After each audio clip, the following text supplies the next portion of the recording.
रेखा। कौन सी रेखा? देशांतर रेखा। देशांतर रेखा। और इसमें लिखेंगे उत्तरी ध्रुव से, उत्तरी ध्रुव से दक्षिणी ध्रुव, दक्षिणी ध्रुव, उत्तरी ध्रुव से दक्षिणी ध्रुव को मिलाते हुए खींची गई रेखाएं, खींची गई रेखाएं। देशांतर रेखाओं की विशेषता यह है, उत्तरी ध्रुव से दक्षिणी ध्रुव को मिलाते हुए जो रेखाएं बनाई गई हैं वही क्या है? देशांतर रेखा। लिखेंगे इसी में आगे कुल देशांतर रेखा। कुल देशांतर रेखा। कुल देशांतर रेखा कितनी है? 360। कुल देशांतर रेखाओं की संख्या बोलो 360। आगे लिखेंगे भूमध्य रेखा पर। कौन सी रेखा पर? भूमध्य रेखा पर दो देशांतरों के मध्य, दो देशांतरों के मध्य सर्वाधिक दूरी होती है। भूमध्य रेखा पर दो देशांतरों के मध्य सर्वाधिक दूरी होती है। कितना? 111.32 किलोमीटर। तथा ध्रुवों पर न्यूनतम दूरी होती है, तथा ध्रुवों पर न्यूनतम दूरी होती है। और न्यूनतम कितनी होगी? 0, 0। ओके, आगे लिखो। इन्हीं में आगे लिखेंगे 0 डिग्री देशांतर। कौन सी देशांतर? 0 डिग्री देशांतर। उसके बाद में लिखेंगे ग्रीनविच रेखा। इसी 0 डिग्री देशांतर का दूसरा नाम क्या है? ग्रीनविच रेखा। और इसका अलग से नाम क्या हो गया? प्रधान याम्योत्तर रेखा। प्रधान याम्योत्तर रेखा। उसके बाद में विश्व समय का निर्धारण करती है, इसी कारण इसका नाम है प्रधान समय रेखा।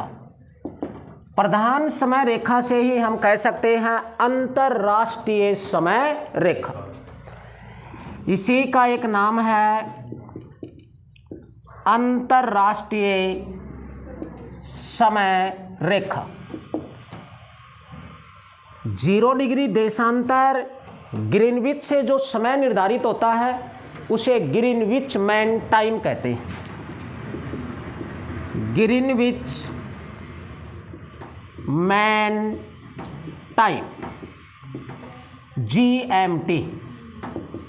GMT जो है ये ग्रीनविच मैन टाइम है, विश्व समय है, अंतरराष्ट्रीय समय है।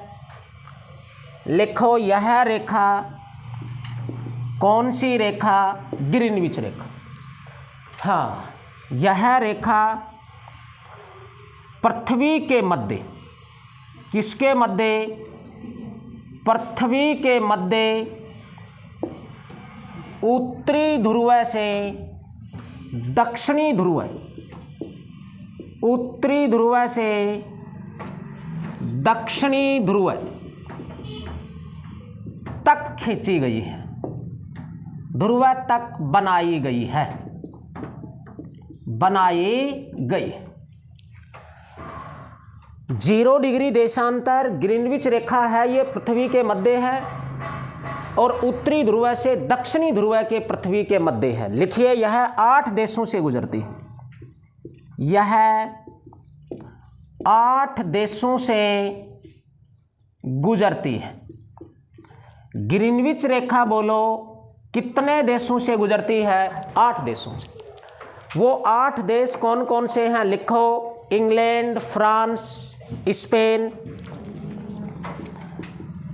England, France, Spain, Algeria, Ghana, Mali, Burkina Faso,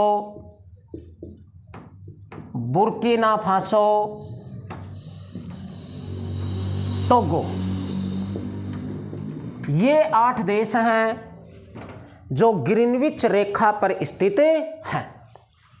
England, France, Spain, Algeria, Ghana, Mali, Burkina Faso व टोगो।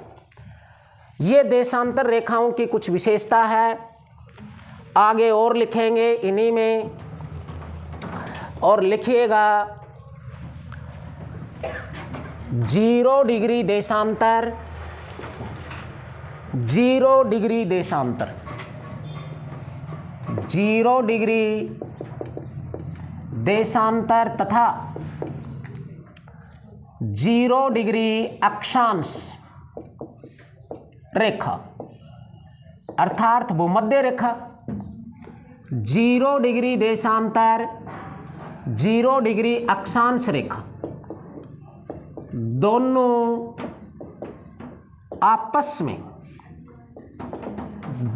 आपस में कहां पर क्रॉस करती हैं? अटलांटिक महासागर में। दोनों आपस में अटलांटिक महासागर, अटलांटिक महासागर का ही दूसरा नाम बोलो क्या है? अंध महासागर में क्रॉस करते हैं। अंध महासागर में क्रॉस करती है। अफ्रीका के तट पर गिनी की खाड़ी में दोनों प्रधान रेखा हैं। ये भूमध्य रेखा 0 डिग्री अक्षांश पूर्व से पश्चिम में पृथ्वी के मध्य है, जबकि 0 डिग्री देशांतर भी पृथ्वी के मध्य है लेकिन उत्तर से दक्षिण। लिखो देशांतर रेखाओं के मध्य के क्षेत्रफल को, देशांतर रेखाओं के मध्य के क्षेत्रफल को गोरे या गोर कहा जाता है। क्या कहा जाता है? देशांतर रेखाओं के मध्य के क्षेत्रफल को गोर या गोरे। आगे देखते हैं इसमें, तो लिखोगे देशांतर रेखा लंबाई में बराबर होती है। क्या होती हैं? बराबर होती है। अक्षांश रेखाओं के मध्य का क्षेत्रफल बराबर था, वो समांतर रेखा थी, और ये लंबाई में समान होती हैं लेकिन समांतर नहीं होती। लंबाई में समान होंगी। ये मार्कर पृथ्वी है, इसका ये निब जो दिख रही है ये उत्तरी ध्रुव है, और ऐसी ही निब यहाँ हो तो दक्षिणी ध्रुव है। अब यहाँ से ये रेखा बनी और दक्षिणी ध्रुव तक आ गई, यही इधर घूमकर ये जा रही है, तो लंबाई सभी की ध्रुवों पर जाकर मिलेंगी। शर्त इनकी ये है, इनकी शर्त ये है, मैप में ऐसा दिखता है, इनकी शर्त ये है ये दोनों ध्रुवों पर जाकर मिलेंगी। ऐसे अगर ये ऐसे सीधी बनाई जाती तो लंबाई में समान नहीं होती, लेकिन शर्त यह है ये तो ध्रुवों पर जाकर क्रॉस करेंगे। इस उदाहरण से समझे ना, तो ये लंबाई में समान होती हैं लेकिन बीच का क्षेत्रफल समान नहीं होता, अर्थात ये समांतर रेखा नहीं है, लंबाई में बराबर है। लेकिन अक्षांश रेखाओं की लंबाई बराबर नहीं होगी लेकिन बीच की दूरी समान रहेगी, तो ये समांतर रेखा, ये लंबाई में समान है, वो समांतर रेखा थी। आगे लिखेंगे इसी में ही, लिखो दो देशांतरों के मध्य, ये समय का निर्धारित करेंगे, दो देशांतरों के मध्य समय अंतराल, समय अंतराल 4 मिनट का होता है। बहुत प्यारा क्वेश्चन है ये कि देशांतर रेखाओं के मध्य समय में कितना अंतर है, 4 मिनट का। 4 मिनट में पृथ्वी एक देशांतर रेखा घूम जाती है और 360 देशांतर घूमने में 24 घंटे लग जाते हैं, 1440 मिनट, और एक दिन रात हो जाता है। अब देशांतर रेखा कल आपने पढ़ी थी, 2 प्रकार की होती हैं, पूर्वी देशांतर और पश्चिमी देशांतर। पूर्वी देशांतरों में 4 मिनट समय प्लस होगा, पश्चिमी देशांतरों में 4 मिनट समय माइनस होगा। किस समय में होगा? ग्रीनविच समय में, अंतरराष्ट्रीय समय में। लिखो पूर्वी देशांतरों में प्रत्येक देशांतर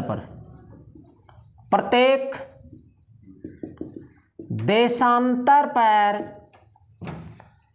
4 मिनट समय बढ़ता है, 4 मिनट समय बढ़ता है, तथा पश्चिमी देशांतरों में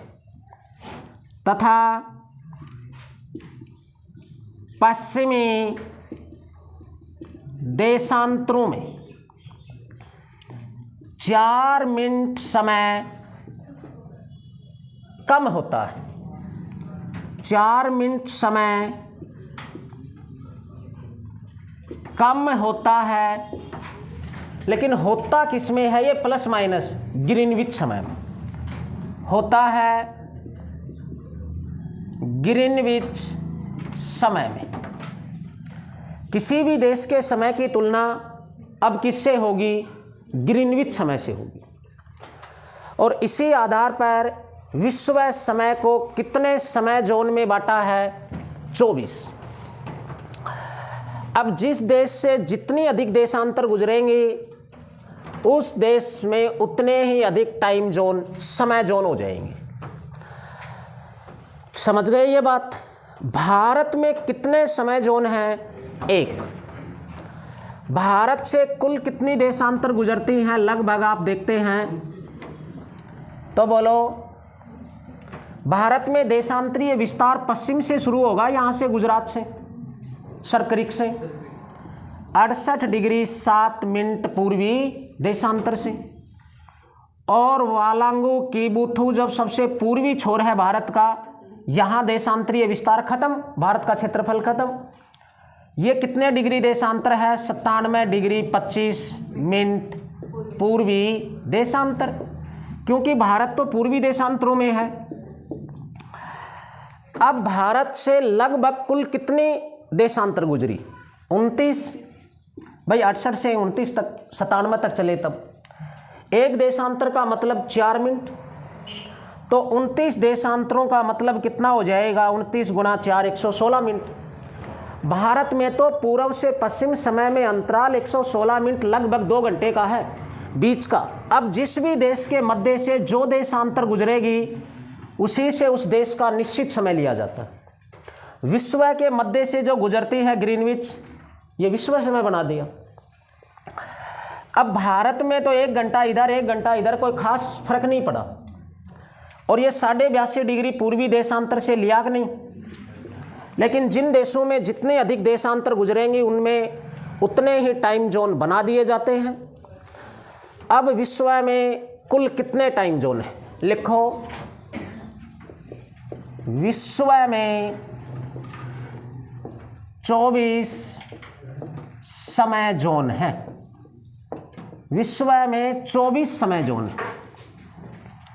अब लिखोगे सर्वाधिक समय जोन। सर्वाधिक समय जोन फ्रांस 12, रूस 9। मार्च 2010 से पहले रूस में 11 थे, 2 कम कर दिए तो कितने बचे? 9। उसके बाद में अमेरिका 7,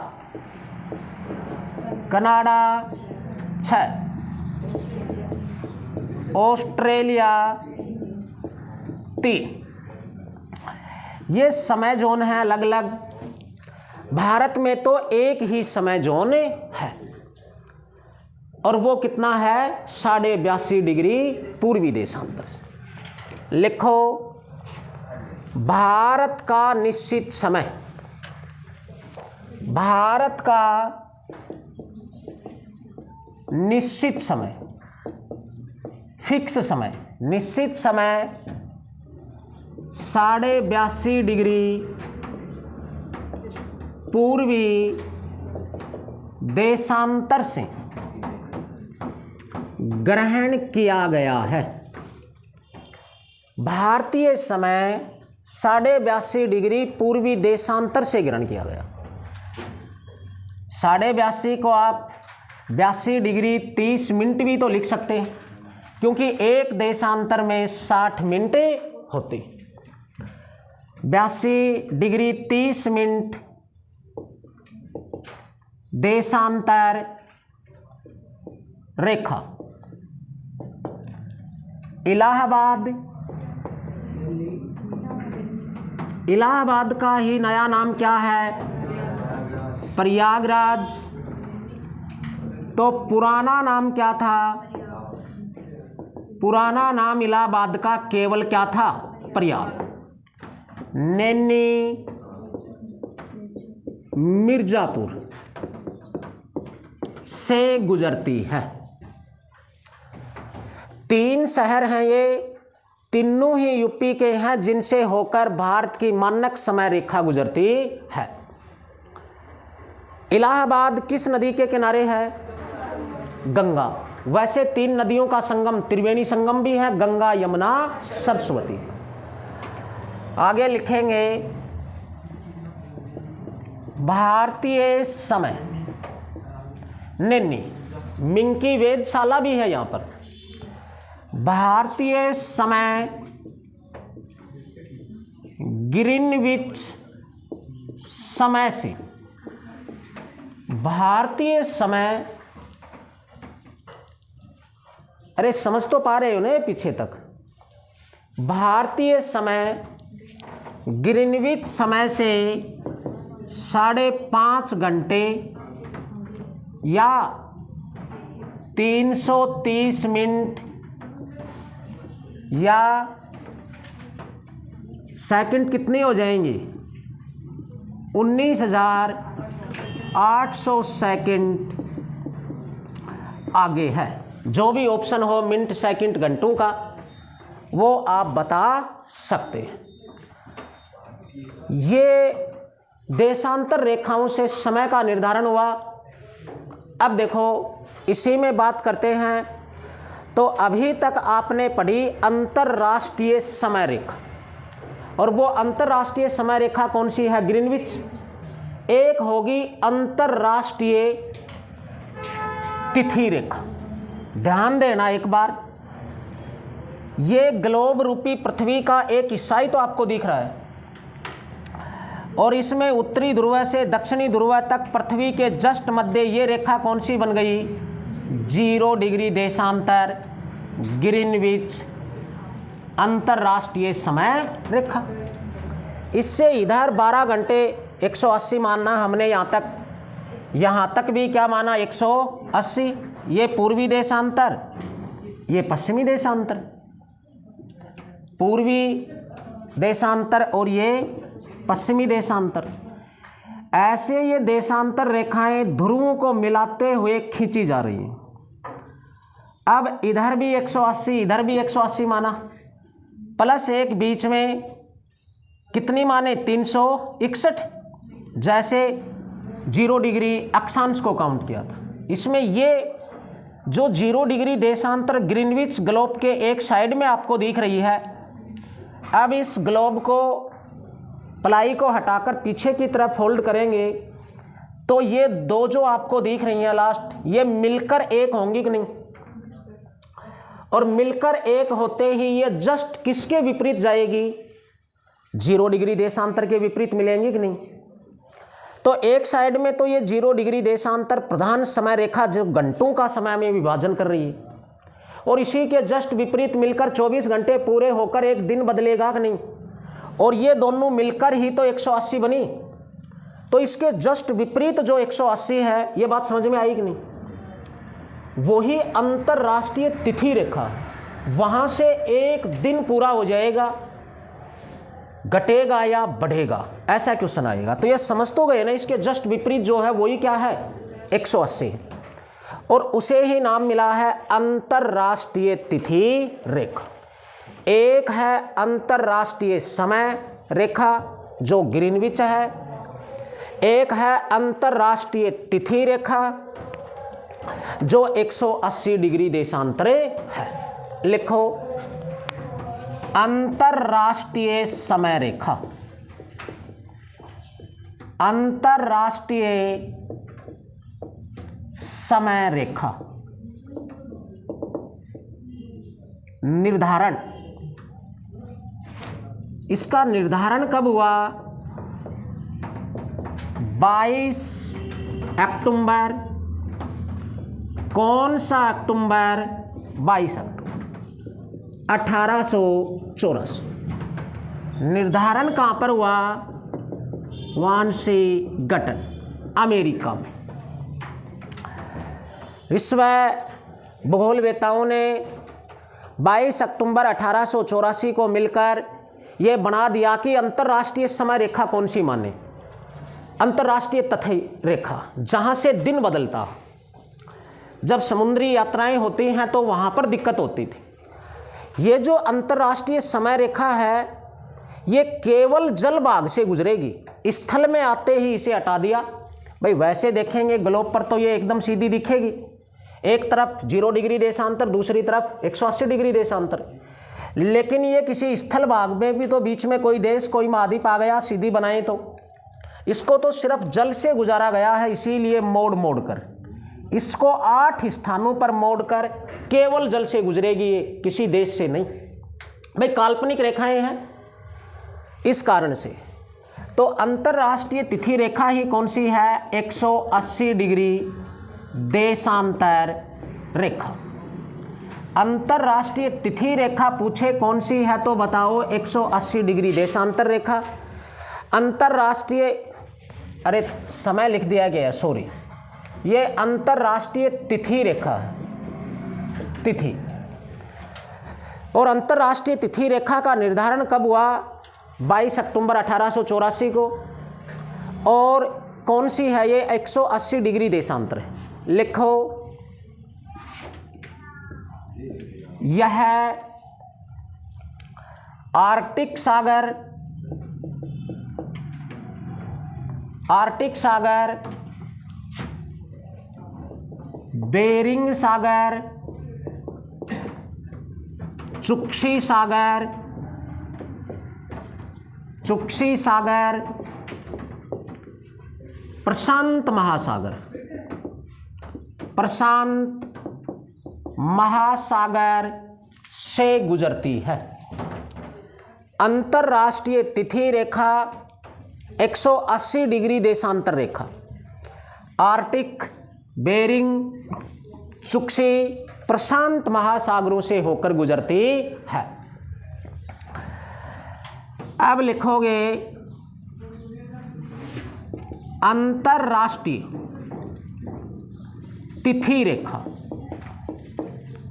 कोष्टक में 180 डिग्री देशांतर को पूर्व से यात्रा करते हुए, पूर्व से यात्रा करते हुए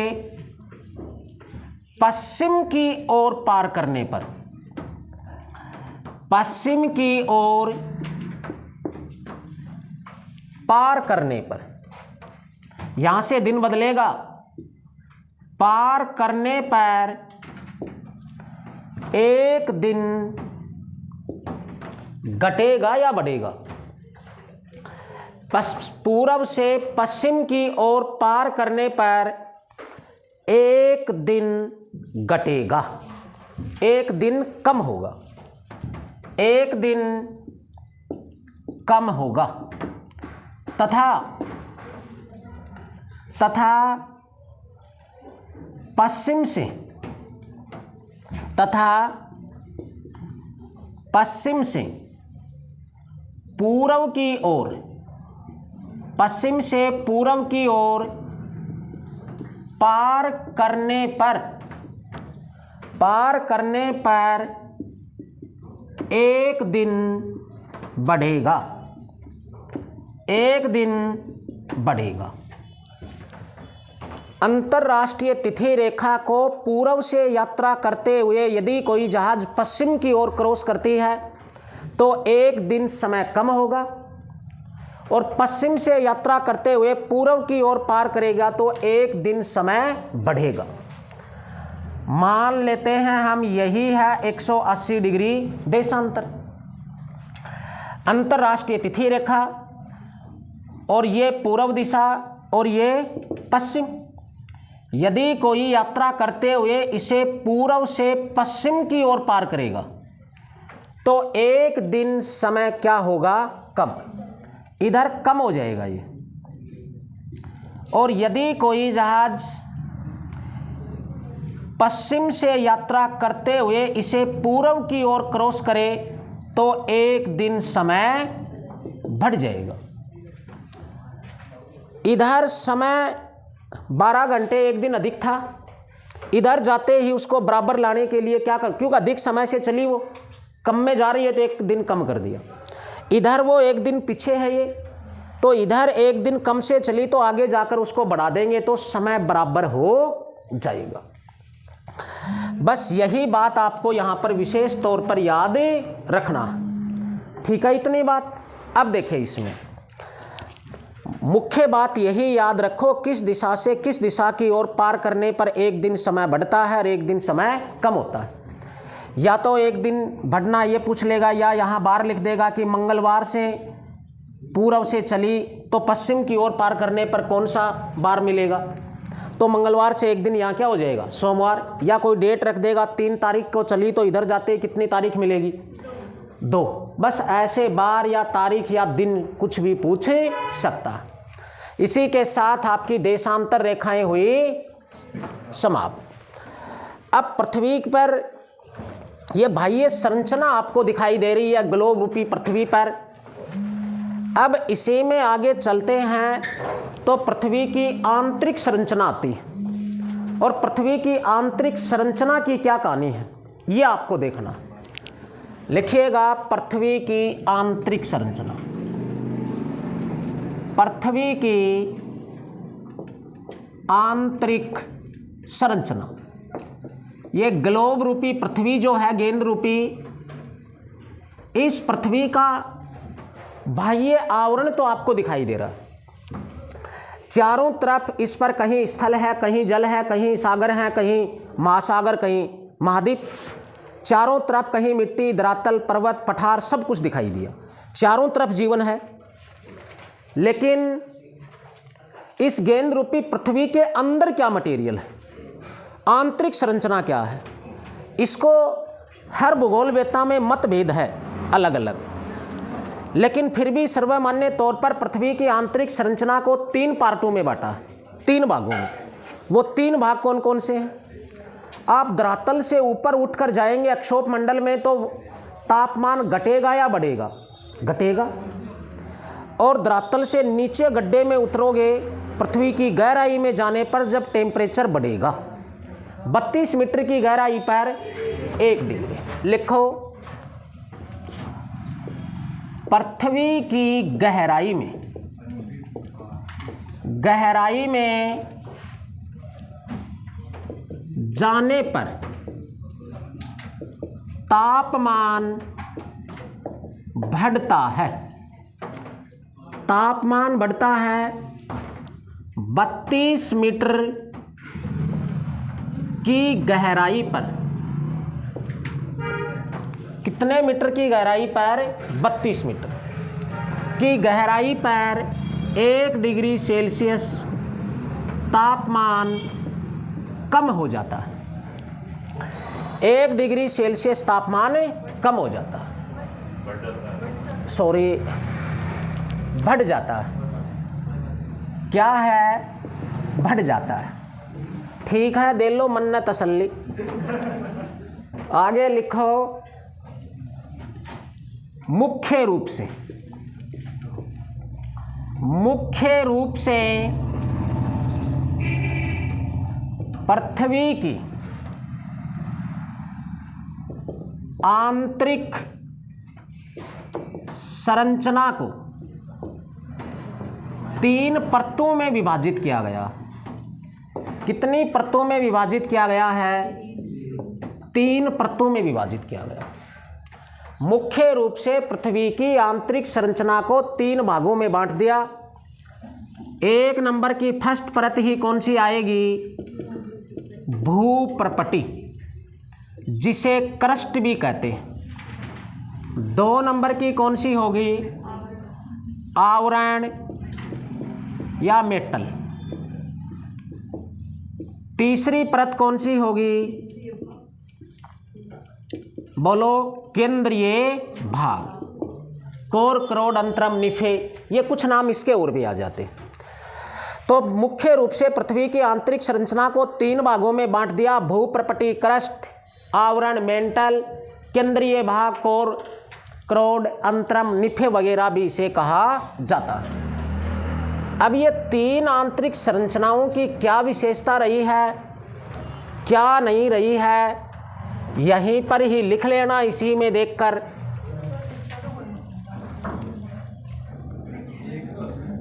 अब देखिएगा, ये विशाल क्या बनने जा रही है? पृथ्वी। ठीक है क्या?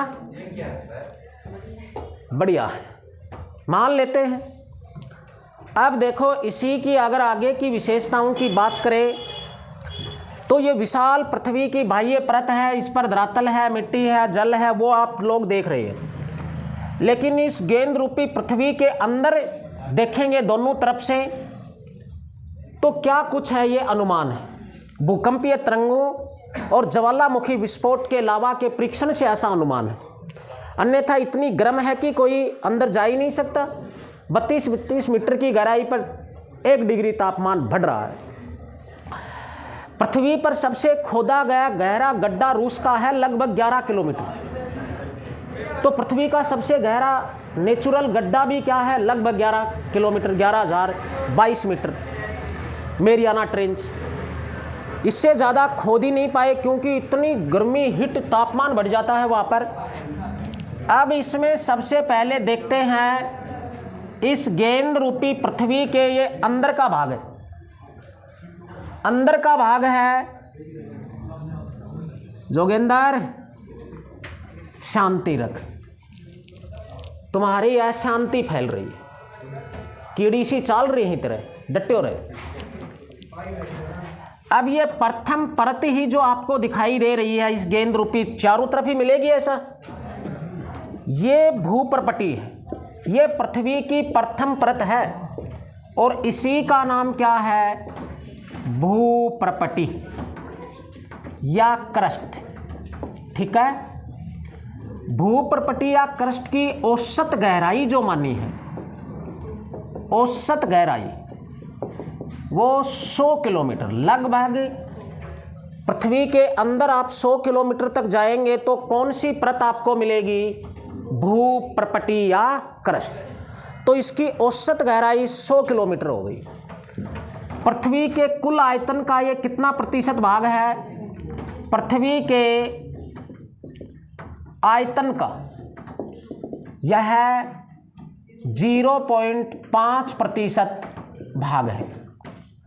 छोटी परत है, 0.5% कुल आयतन का। अब इसे दो भागों में बांट दिया। भूपर्पटी के दो पार्ट बने, सियाल व सीमा। भूपर्पटी के दो पार्ट बने, सियाल प्लस सीमा। अब सियाल क्षेत्र में किन किन तत्वों की प्रधानता है? सियाल क्षेत्र में सिलिका प्लस एल्यूमिनियम तत्वों की प्रधानता है। ऐसे ही सीमा क्षेत्र में किसकी प्रधानता है? Silica plus magnesium. ये मुख्य तौर पर आपकी रेंज के क्वेश्चन हैं। भूपर्पटी पृथ्वी की प्रथम परत है। औसत गहराई लगभग 100 किलोमीटर है। पृथ्वी के कुल आयतन का 0.5% भाग है। इसे दो पार्टों में बांटा, सियाल व सीमा। सियाल में किस क्षेत्र की प्रधानता है? सिलिका व एल्युमिनियम की। और सीमा में किन तत्वों की प्रधानता है? सिलिका प्लस मैग्नीशियम की प्रधानता है। अब दूसरी परत देखते हैं। तो पृथ्वी का ये जो हिस्सा आपको दिखाई दे रहा है, यही क्या है? पृथ्वी की दूसरी परत। और पृथ्वी की इस दूसरी परत का नाम ही क्या है? आवरण। आवरण या मेटल, ये पृथ्वी की दूसरी परत शुरू होती है। आवरण या मेटल का निर्माण बेसाल्ट समूह की कठोर चट्टानों से है। बेसाल्ट समूह की कठोर चट्टानों से इसका क्या हुआ है? निर्माण हुआ है। इसमें बेसाल्ट समूह की कठोर चट्टान पाई जाती हैं। यह आवरण या मेटल है। उसके बाद में बात करते हैं कुल पृथ्वी का आयतन। यह पृथ्वी के कुल आयतन का कितना प्रतिशत भाग है? 83% भाग है। सबसे बड़ी परत है आवरण या मेटल। यह पृथ्वी के कुल आयतन का लगभग 83% भाग है। इसकी औसत गहराई कितनी मानी गई है? 2900 किलोमीटर। 2900 किलोमीटर दोनों तरफ से है। 2900 किलोमीटर इसकी औसत गहराई मानी है। इसका निर्माण किससे हुआ है, या इसमें किस तत्वों की प्रधानता पाई जाती है? इसमें लोहा प्लस मैग्नीशियम की प्रधानता। आवरण में लोहा प्लस मैग्नीशियम की प्रधानता है। ये दो परत आपकी हुई। अब बात करते हैं दोनों के बीच की। देखिएगा, इसमें ये भूपर्पटी की नीचे की परत है कि नहीं? ये भूपर्पटी की चारों तरफ पृथ्वी के भूपर्पटी की नीचे की परत है, क्रस्ट की। और ये आवरण की ऊपर की परत दिख रही है कि नहीं? अरे दोनों का सीमा लग रही है इनकी, किन किन की? भूपर्पटी की और आवरण की। अब ये जो क्षेत्र बना, ये क्षेत्र किन किन परतों का सम्मिलित रूप है? भूपर्पटी और क्रस्ट। भूपर्पटी की नीचे की परत है ये, आवरण की ऊपर की परत है। यहां आकर भूकंपीय तरंग P व S में अचानक से वृद्धि हो जाती है। इस बात की खोज 1909 ईस्वी में मोहोरोवस्किक भूगोलवेत्ता ने की। और यहाँ इससे पहले जब भूकंपीय तरंग चल के आएंगी तो बहुत धीरे गति से चल के आती हैं, और यहाँ पहुँचते ही यकायक भूकंपीय तरंगों की गति में वृद्धि हो जाती है। इसे मोहोरोवस्किक असंबद्धता कहते हैं। लिखो, मोहोरोवस्किक असंबद्धता। मोहोरोवस्किक असंबद्धता।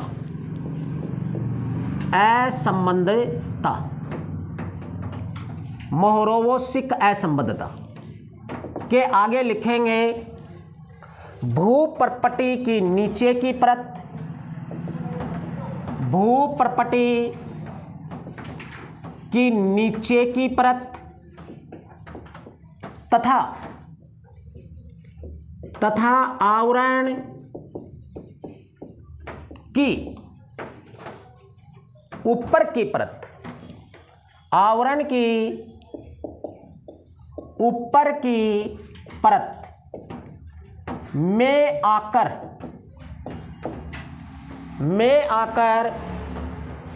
भूकंपीय तरंग, 3 प्रकार की तरंग है भूकंप में, भूकंपीय तरंग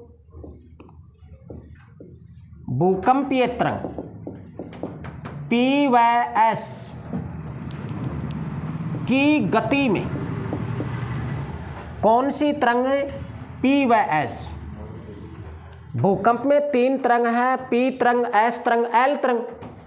तो यहां 2 तरंग P व S की गति में अचानक से वृद्धि होती है, अचानक से वृद्धि होती है, जिसे मोहरोवोसिक असंबद्धता कहते हैं। अब ध्यान दीजिए इधर, ये पृथ्वी का केंद्रीय भाग बचा, बीच का भाग, यही क्या है? केंद्रीय भाग, कोर निफे। ये भाग आज भी संभवतः द्रव्य या गैसीय अवस्था में। अरे यहां लगभग कितने किलोमीटर के बाद पहुंचे आप? 3000 किलोमीटर के बाद, और 65 मीटर की गहराई, 32 मीटर की गहराई पर 1 डिग्री टेम्परेचर बढ़ रहा है, अर्थात 100 मीटर में कितना बढ़ गया? 3। 1 किलोमीटर में कितना बढ़ गया? 30। और 3000 किलोमीटर तक जाएंगे तो सब कुछ पिघला हुआ है, यहाँ इतना ज़्यादा तापमान है। तो केंद्रीय भाग आज भी द्रव्य या गैसीय अवस्था में है, ठंडा हुआ ही नहीं। यही पार्ट क्या है? केंद्रीय भाग को कोर भी कहते हैं, तो इसे निफे भी कहा जाता है। केंद्रीय भाग, कोर, निफे लिखो। यह आज भी द्रव्य व गैसीय अवस्था में, ये भाग आज भी द्रव्य व गैसीय अवस्था में है, गैसीय अवस्था में। ये पृथ्वी के सर्वाधिक घनत्व व तापमान वाला भाग है, तो इसका घनत्व व तापमान सर्वाधिक है। घनत्व प्लस तापमान सर्वाधिक है। इस केंद्रीय भाग, तीसरी परत का घनत्व और तापमान पृथ्वी की तीनों परतों में से सर्वाधिक है।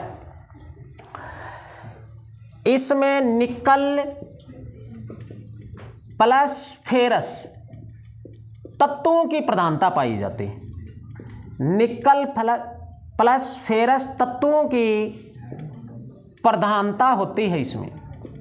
निकल का नी, फे का, फेरस का फे, ये 2 शब्द लेने से इसका नाम हो गया निफे। ये पृथ्वी की 3 आंतरिक संरचनाएं थी: भूप्रपटी, क्रस्ट, आवरण, मेटल। ओके।